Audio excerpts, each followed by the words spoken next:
Hello बच्चों, मैं आज आपको interior specification and quantity estimation third year interior decoration के एक सब्जेक्ट का यूनिट 4 प्रोफेशनल प्रैक्टिस के role of an interior designer, need of an interior designer and fee of an interior designer code and conduct के notes देने वाली हूँ। Role of an interior designer. आज का इंटीरियर डिज़ाइनर मात्र decorator ही नहीं बल्कि सही मायनों में एक प्रोफेशनल है। इंटीरियर डिज़ाइनर केवल एक कला ही नहीं है बल्कि एक विज्ञान एवं तकनीक भी है। एक इंटीरियर डिज़ाइनर उन सभी क्षेत्रों को कवर करता है जो कि एक architect, engineer, psychologist, graphic designer, furniture designer द्वारा किया जाता है। आंतरिक सज्जाकार का पेशा आम लोगों अथवा अनुभवहीन व्यक्तियों द्वारा विज्ञापनों तथा फिल्म्स की तरह ग्लैमरस प्रतीत होता है, परंतु ग्लैमर इनका सबका एक छोटा सा ही हिस्सा होता है। इस पेशे में अनेक परेशानियों का सामना करना पड़ता है, जैसे जगह की प्लानिंग, उनका चुनाव तथा सभी आंतरिक फर्निशिंग्स व इनकी स्पेसिफिकेशन एवं संस्थापन के समन्वय आदि। इन सबके निर्माण के लिए कोड, नियम, टेक्नोलॉजीज, बनावट की टेक्निक, प्रोडक्ट्स के स्रोत आदि का टेक्निकल नॉलेज होना आवश्यक है तथा साथ ही सामाजिक एवं धार्मिक प्रवृत्तियों की समझ भी होनी जरूरी है। एक इंटीरियर डिज़ाइनर में बहुत सारी योग्यताएं होनी चाहिए, हालांकि उसका कलात्मक गुण बहुत ही आवश्यक है। इसके अलावा भी अधिक ऐसी विशेषताएं हैं जो एक इंटीरियर डिज़ाइनर में होनी चाहिए, जिससे वह अपने पेशेवर क्लाइंट के साथ न्याय कर सके। Appreciation of a beauty. Interior designer में सभी चीज़ों में खूबसूरती ढूंढने की क्षमता होनी चाहिए ताकि वह कम से कम खर्चे में नए से नए आइडियाज़ अपने काम में लगा सके। Psychological insight. क्लाइंट की आवश्यकता को समझते हुए एक इंटीरियर डिज़ाइनर को अपने कर्मचारियों से श्रेष्ठ काम लेना आना चाहिए। यही एक सफल इंटीरियर डिज़ाइनर की विशेषता होती है। यह उसी प्रकार है जिस प्रकार उस व्यक्ति या प्रोजेक्ट को बाहरी रूप न देखते हुए उसकी आत्मा को जान ले। Analysis of the problem. किसी समस्या का समाधान करना, क्लाइंट की ज़रूरतों को समझना, क्लाइंट का व्यक्तित्व या उसकी सामाजिक सांस्कृतिक पृष्ठभूमि व उसकी बजट, सामग्री व लेबर की उपलब्धता तथा आवश्यक अनावश्यक सामान को शिफ्ट करना, रखना, फेंकना आदि का डिसीजन एक इंटीरियर डिज़ाइनर को ही लेना होता है। फ्लेक्सिबिलिटी। जिद इंसान का स्वाभाविक आदत होती है, परंतु किसी के विचारों के अनुरूप अपने आप को ढालना, क्लाइंट की आवश्यकता के अनुसार डिज़ाइन चुनना, उसकी आर्थिक स्थिति को ध्यान में रखना, आवश्यक दबाव तथा अन्य स्थितियों को सामंजस्य बिठाकर कठिन परिस्थितियों को काम करने लायक बना देना, यही एक मध्यम श्रेणी के इंटीरियर डिज़ाइनर को सफल बनाता है। Visual communication.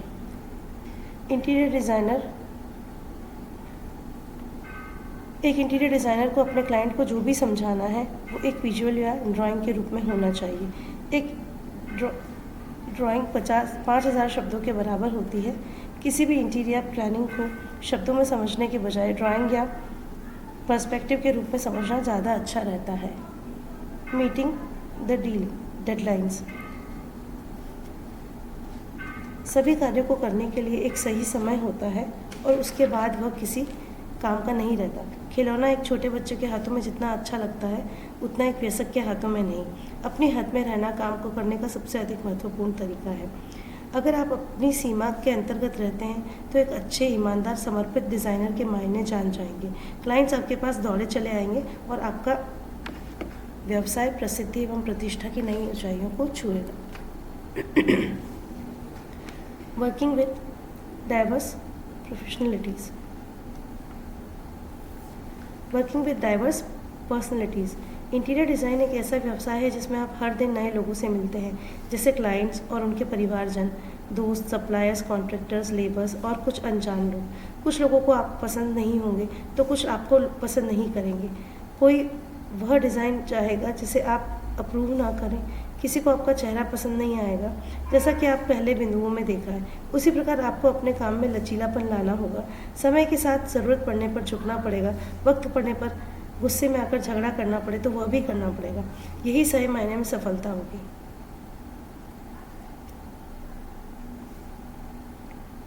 बिजनेस एक्यूमेन अर्थात तुरंत और स्पष्टता समझ लेने की योग्यता। समय के साथ आजकल सभी व्यवसायों का झुकाव पैसे की तरफ ही गया है। इन सभी में शामिल है मीटिंग करना, क्लाइंट को कन्विंस करना, प्रोजेक्ट के लिए सही लोगों को इकट्ठा करना, अच्छी क्वांटिटी का सामान,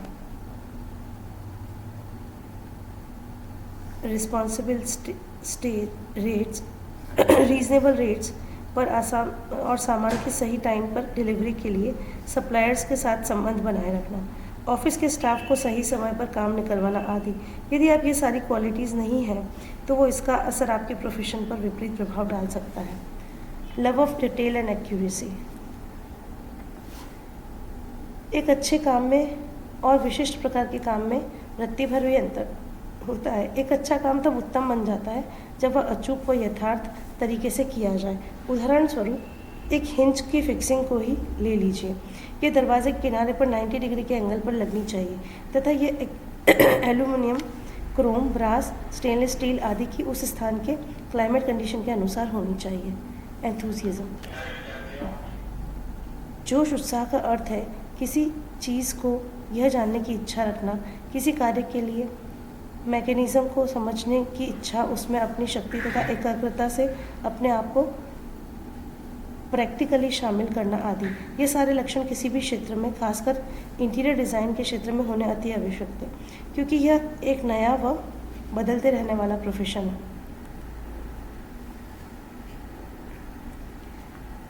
responsibilities of an interior designer. एक इंटीरियर डिज़ाइनर की कई रिस्पॉन्सिबिलिटीज़ होती हैं और उनकी responsibilities profession, client, contractor, suppliers, society in general सभी के प्रति होती है। पर उसकी एक मूल जिम्मेदारी सिर्फ और सिर्फ एक उसके प्रोफेशन की होनी चाहिए, बाकी सारी जिम्मेदारियां बाद में आती है। यदि एक डिज़ाइनर अपने प्रोफेशन को क्लाइंट के लिए सेक्रीफाइस करता है तो वह बिजनेस कर रहा है, क्योंकि बिजनेस में कस्टमर हमेशा सही होता है और फिर किसी भी बिजनेस के चलते क्वालिटी ऑफ प्रोडक्ट एवं सर्विसेज पीछे रह जाती है। अगर डिज़ाइनर ने अपने प्रोफेशन के बजाय कॉन्ट्रैक्टर से दोस्ती रखी है तो वह ट्रेडिंग कर रहा है, क्योंकि ट्रेडर्स कभी भी कॉन्ट्रैक्टर्स के प्रति बंधित नहीं होते, वे हमेशा डीलर्स के इंटरेस्ट को महत्व देते हैं। यदि कोई डिज़ाइनर सप्लायर को इम्पोर्टेंस देता है तो वह व्यवसाय कर रहा है, क्योंकि व्यवसाय में प्रोडक्ट महत्वपूर्ण है, दूसरी चीज़ें नहीं। अब ये सवाल उठता है कि इंटीरियर डिज़ाइनर एक प्रोफेशन है तो बिजनेस, ट्रेड और कॉमर्स क्यों नहीं? एक इंटीरियर डिज़ाइनर अपनी कंसल्टेंसी और एडवाइस देता है, जिसके बदले में उसे काम की सैलरी या फ़ी मिलती है। एक इंटीरियर डिज़ाइनर अपनी सर्विसेज को कभी नहीं बेचता है। यह एक पेशा कहलाता है जिसमें कार्य करने की या सर्विसेज देने की फ़ीस मिलती है। उसे बेचा नहीं जाता है और न ही उसकी डीलिंग्स की जा सकती है। वह भी किसी प्रकार के दबाव में, भय में, फेवर्स में, पर्सनैलिटी आदि से प्रभावित होता है। Need of an interior designer. लोग अपने घरों को इंटीरियर को निखारना चाहते हैं, परंतु कई कारणों से वे एक इंटीरियर डिज़ाइनर को अपॉइंट करने से कतराते हैं।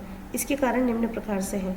डिज़ाइनर का अपना बजट बढ़ा चढ़ा कर बताते हैं। डिज़ाइनर अपनी पसंद हम पर लागू करते हैं। डिज़ाइनर किसी झगड़े के कारण मैं अपना काम को अधूरा कर छोड़ देगा। इन सभी बातों को भूलकर अब आप लोगों को देखते हैं कि इंटीरियर डिज़ाइनर की आवश्यकता घर बनाते वक्त होती है या नहीं। डिज़ाइन। एक इंटीरियर डिज़ाइनर क्लाइंट द्वारा दिए गए स्पेस को उसकी रिक्वायरमेंट के अनुसार, पसंद नापसंद के अनुसार, आर्थिक स्थिति, व्यक्तिगत रुचि, पारिवारिक स्थिति, सामाजिक एवं पारंपरिक स्थिति को ध्यान में रखकर डिज़ाइन करता है। यह क्लाइंट की लाइफस्टाइल को आसान व आरामदायक बना देता है। Economy of space. एक अच्छा डिज़ाइनर फर्नीचर एवं दूसरी सभी इंटीरियर्स के संबंधित चीज़ों को इस तरह से सजाता है कि वह कम से कम जगह में अच्छा काम कर सके। Economy of materials. एक डिज़ाइनर को बाज़ार में उपलब्ध सामग्री के बारे में, उनकी सूटेबिलिटी, गुणवत्ता, डिफेक्ट्स, कितना माल कहाँ किस क्वांटिटी में यूज़ करना है, सब कुछ पता होता है, तो वह कम से कम पैसों में उसका सही उपयोग कर सकेगा। Economy of time. जैसा कि एक एक्सपर्ट डिज़ाइनर द्वारा सब कुछ नियोजित और निर्धारित होता है, तो समय की व्यर्थता कम होगी और प्रोजेक्ट सही समय पर पूरा होगा। Economy of finance. उपरोक्त सभी मित व्ययों पर यदि गौर किया जाए तो इसका परिणाम फाइनेंशियल इकोनॉमी ही होगा। Budget control. एक अच्छा डिज़ाइनर अपने क्लाइंट द्वारा सेक्शन की मंजूर की गई या दी गई राशि में प्रोजेक्ट को पूरा करने में मदद करता है। अगर यह संभव नहीं है तो वह अपने क्लाइंट को पहले ही ज़रूरी कंस्ट्रक्शन उस राशि में निपटा देने की सलाह देता है। डिज़ाइनर्स अपने क्लाइंट के लिए प्रोजेक्ट को इस तरीके से डिज़ाइन करता है कि उसके भविष्य में उसे किसी तरह का पुनर्निर्माण नहीं करवाना पड़े। Selection of right houses and neighbourhoods. यदि आप नया घर बनवा रहे हैं तो पहले किसी डिज़ाइनर की सलाह लेते हैं तो वो आपको आपके घर की लोकेलिटी आदि के बारे में मार्गदर्शन दे सकता है। वो आपको आपके पास रहने वाले पड़ोसियों के बारे में भी गाइड कर सकता है जो कि आपके लाइफस्टाइल को सूट करते हो, जिससे कि आप घर बन जाने के बाद आरामदायक व संतुलित जीवन बिता सकें। Selection of period style. सभी लोगों को अलग अलग तरह के डिज़ाइनिंग्स पसंद होती हैं, जैसे इंडियन, इस्लामिक, जापानीज़, फ्रेंच आदि। फिर कमर्शियल पर्पस के लिए भी कोई पर्टिकुलर थीम या डिज़ाइन सेलेक्ट करना होता है, जैसे कि चाइनीज़ रेस्टोरेंट है तो चाइनीज़ डेकोर या फ्रेंच रेस्टोरेंट है तो फ्रेंच डेकोर आदि। एक डिज़ाइनर अपने क्लाइंट को विभिन्न तरह के स्टाइल्स सेलेक्ट करने में मदद करता है। Selection of professionals. जैसा कि एक interior designer AC specialist, acoustic specialist आदि से अच्छी तरीके से पहचान होती है तो वह अपने क्लाइंट्स को अच्छी सलाह दे सकता है। Selection of controller suppliers. जैसा कि एक डिज़ाइनर अपने पास में कॉन्ट्रैक्टर्स और मटेरियल सप्लायर्स की पूरी टीम होती है, क्योंकि उसे हर समय इस फील्ड में जाना पड़ता है तथा वह सही तरीके से काम करवाता है। उसे उन सभी लोगों के गुण एवं कार्यक्षमता का पता होता है, अतः वह क्लाइंट को सही लोगों को चुनने में मदद करता है। Selection of materials. एक डिज़ाइनर को किसी स्पेसिफिकेशन जॉब के लिए सभी तरह के मटेरियल्स की व उनकी सही मटेरियल्स का चुनाव। Selection of materials. एक डिज़ाइनर को किसी स्पेसिफिक जॉब के लिए सभी तरह के मटेरियल्स व उनकी सूटेबिलिटी की जानकारी होती है, अतः वह प्रोजेक्ट के अनुसार सही मटेरियल्स का चुनाव आर्थिक व्यवस्था, उपलब्धता, आवश्यकता व पसंद के अनुसार कर सकता है। Selection of accessories.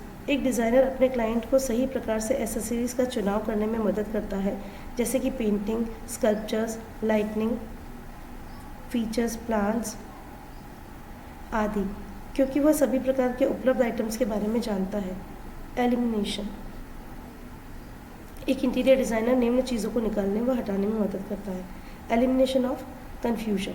बहुत से क्लाइंट्स ऐसे भी होते हैं जिन्हें खुद पता नहीं होता है कि उन्हें कैसा डिज़ाइन चाहिए। वे बहुत सारी डिज़ाइंस या चीज़ें देखकर कंफ्यूज हो जाते हैं तथा सही चुनाव नहीं कर पाते हैं। इसे डिज़ाइनर की भाषा में मिक्स्ड मेथड वर्क कहते हैं। इसे डिज़ाइनर अपने क्लाइंट को माइंड मेकअप करने में मदद करता है। Elimination of mistakes.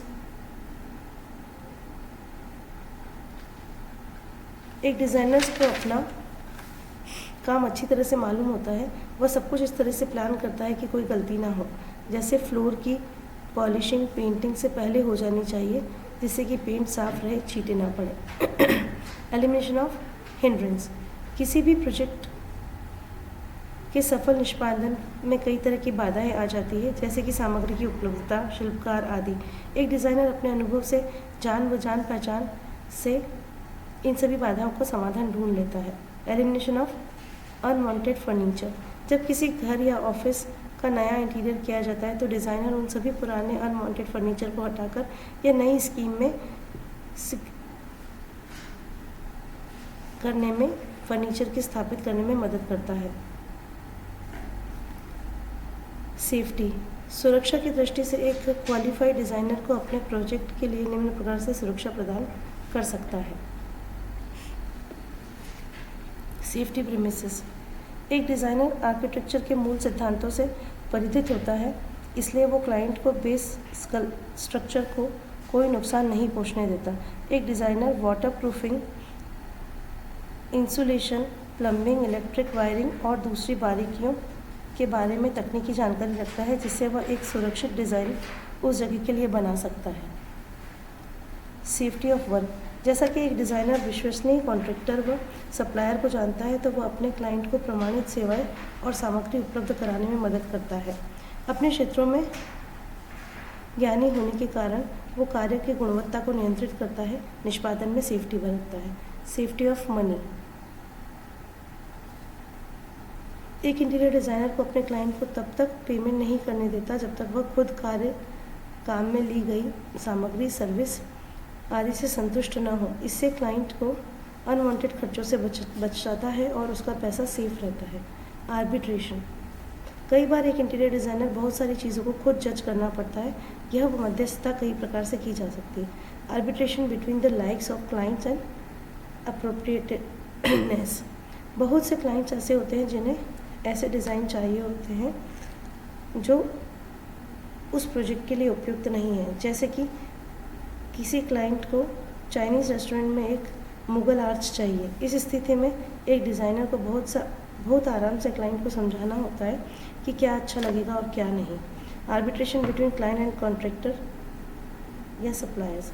एक डिज़ाइनर क्लाइंट तथा कॉन्ट्रैक्टर सप्लायर को अच्छी तरीके से जानता है, चूँकि वो कॉन्ट्रैक्टर सप्लायर को डिज़ाइंस के साथ कई स्थायी बिजनेस रिलेशन बनाकर रखने होते हैं। ऐसे में वो डिज़ाइनर के पक्ष की बात को मानते हैं, अतः डिज़ाइनर इस प्रकार अपने क्लाइंट को फ़ायदा पहुंचा सकता है जब कभी डिस्प्यूट की स्थिति पैदा होती है।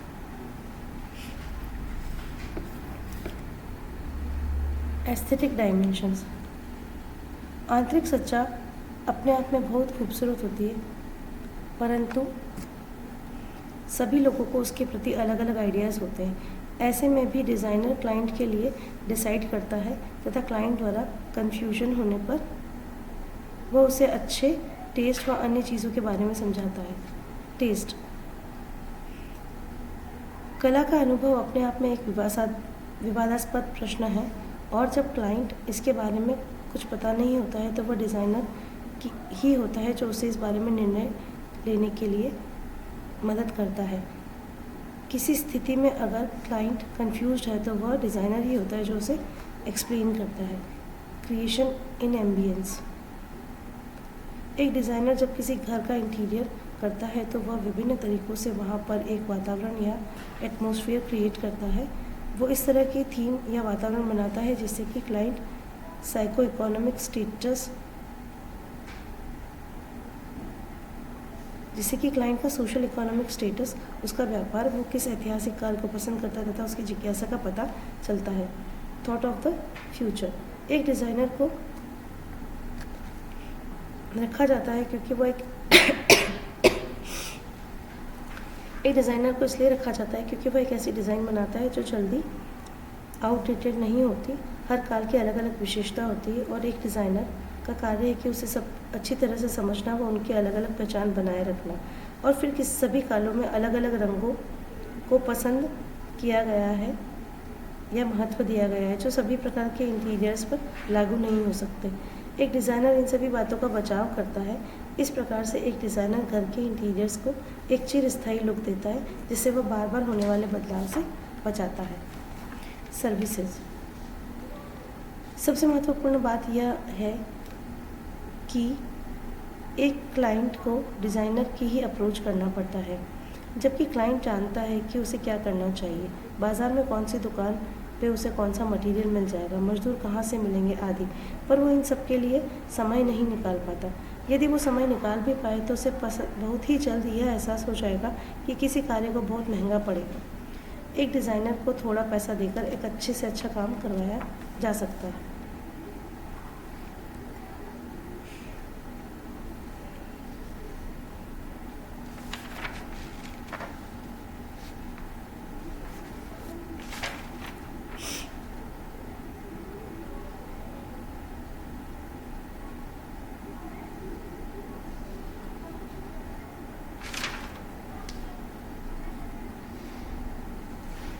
किसी भी डिज़ाइनर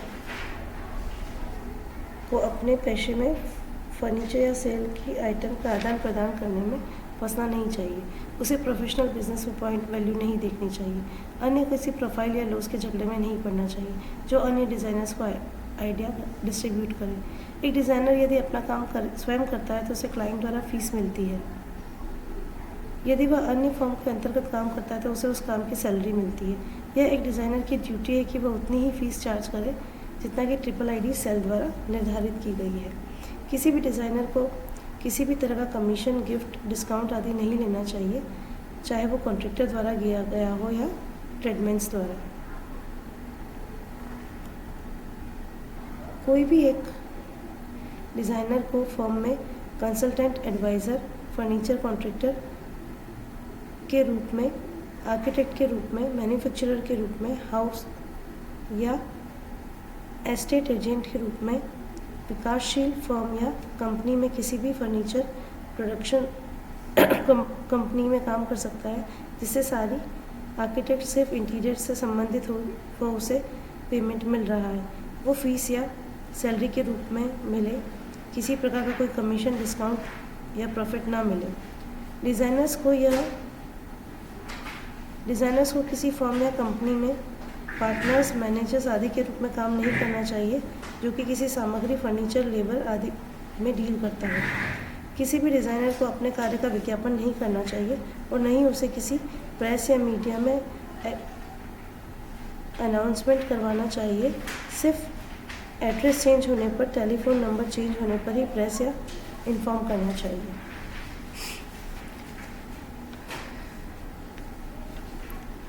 कोई भी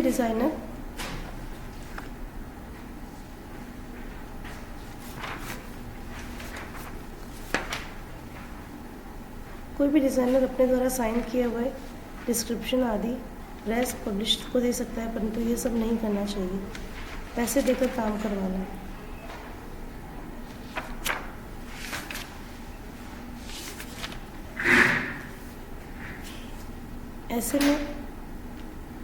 ऐसे पेपर्स का इस्तेमाल विज्ञापन करने के लिए। कोई भी डिज़ाइनर रेडियो, टीवी, वीडियो के एडवाइज़र, कंसल्टेंट के रूप में कार्य कर सकता है। इस कार्य के लिए उसकी फ़ीस निर्धारित होनी चाहिए। इसमें निम्न चीज़ें नहीं होनी चाहिए।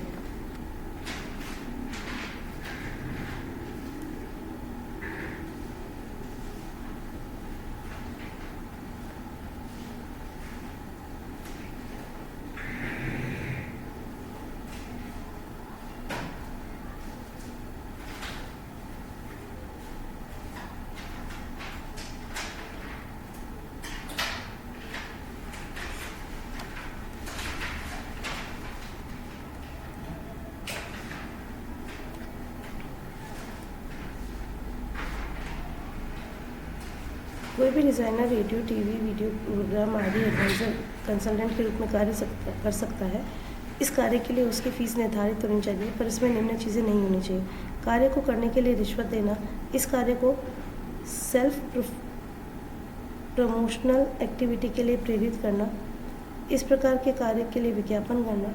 कोई भी डिज़ाइनर को अपने नाम की किताब, आर्टिकल अकेला छाप सकता है या किसी और लेखक के साथ मिलकर भी, बशर्ते उस पुस्तक को प्रकाशित करने में उसका व दूसरे लेखक दोनों का नाम छपा हो। एक डिज़ाइनर अपनी नेम प्लेट को अपने ऑफिस या के बाहर साइड पर लगा सकता है। शर्त यह है कि उसके अक्षर 5 सेंटीमीटर से ज़्यादा हाइट के ना हो।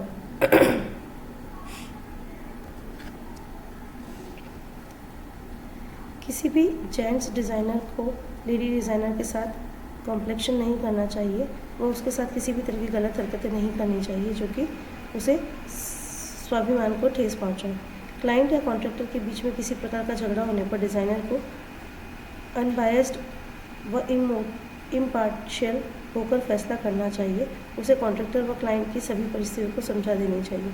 अगर कोई भी डिज़ाइनर किसी फर्म में काम कर रहा हो तो उसे प्राइवेट जॉब नहीं लेना चाहिए।